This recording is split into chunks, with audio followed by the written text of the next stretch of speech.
এক হাতে বাংলাদেশের পতাকা, অন্য হাতে পরিবেশ রক্ষার স্বপ্ন।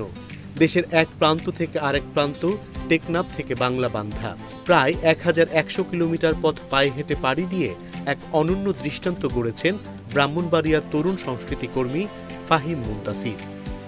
বৃহস্পতিবার সকাল 11টার দিকে পঞ্চগড়ের বাংলাবান্ধা শূন্যরেখায় পৌঁছে বাংলাদেশের পতাকা হাতে নিজের দীর্ঘ পদযাত্রার সমাপ্তি ঘোষণা করেন তিনি। 21 দিনের এই যাত্রায় ছিল না কোনো বিলাসিতা, ছিল না কোনো বাহন। সকাল থেকে সন্ধ্যা, কখনো গভীর রাত পর্যন্ত হেঁটেছেন তিনি। প্রতিটি পদক্ষেপে ছিল একটি বার্তা, পরিবেশ বাঁচাতে হাঁটুন, সুস্থ থাকুন। 10ই জুলাই দেশের সর্বদক্ষিণের শহর কক্সবাজারের টেকনাফ শাপলা জিরো পয়েন্ট থেকে শুরু হয় এই ব্যতিক্রমী যাত্রা। শুরুতে সঙ্গে ছিলেন আরও 2 সঙ্গী, কিন্তু ফেনী পৌঁছানোর পর তারা থেমে গেলেও থামেননি ফাহিম। একাই এগিয়ে গেছেন উত্তরবঙ্গের পথে। উখিয়া থেকে ঢাকা, বগুড়া থেকে তেঁতুলিয়া, অবশেষে বাংলা বান্ধা।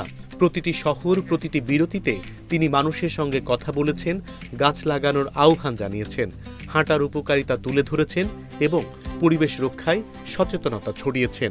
আমার লক্ষ্য কোনো রেকর্ড করা না, আমার লক্ষ্যটা জীবাশ্ম জ্বালানির বিপক্ষে একটা প্রতিবাদ বলতে পারেন। আমরা দেখতে পাই যে ক্রমে প্রতিনিয়ত পুকুর ভরাট করা হচ্ছে, জলাধারগুলো একদম নিঃশেষ। একই সাথে প্রকৃতিতে থাকা অন্যান্য যে প্রাণীগুলো আছে, সাপ, হাতি বা যা কিছু আছে, তাদেরকে মেরে ফেলা হচ্ছে, হাতির দাঁত পাচার করে দেওয়া হচ্ছে। এই জিনিসগুলো আমাদের জন্য খুবই হতাশার।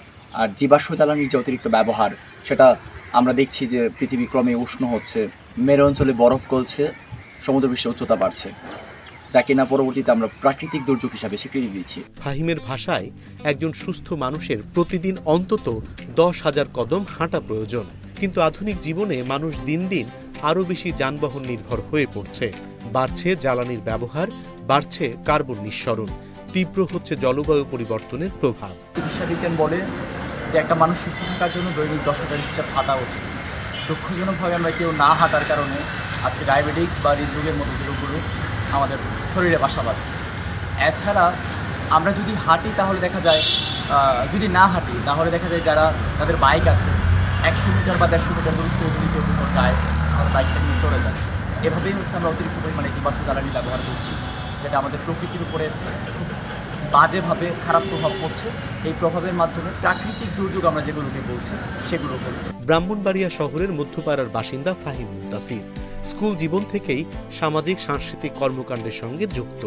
বর্তমানে তিনি সাংস্কৃতিক সংগঠন সোনালী সকালের সভাপতি, বাংলাদেশ রেড ক্রিসেন্ট সোসাইটির যুব প্রধান এবং একটি বেসরকারি কলেজের শিক্ষক।